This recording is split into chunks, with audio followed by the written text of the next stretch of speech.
Bonsoir Serge Daniel, cette livraison russe, hasard du calendrier ou provocation?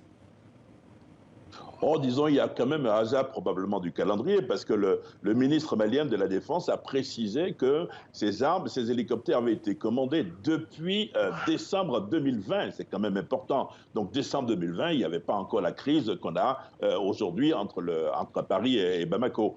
Cela dit, ça montre quand même que le Mali veut diversifier sa coopération militaire puisque en recevant, par exemple, le matériel, vous avez entendu les propos du ministre, le ministre malien de la Défense. Il a vanté la coopération avec la coopération militaire avec la Russie, un peu comme s'il regrettait que la France ne fasse pas la même chose. Alors la France, le président français n'a pas mâché ses mots hier suite aux récentes déclarations du Premier ministre malien sur l'abandon par Paris. L'abandon, je le cite, des propos inacceptables qui déshonorent ce qui n'est même pas un gouvernement, a déclaré Emmanuel Macron. Ça fait des remous à Bamako?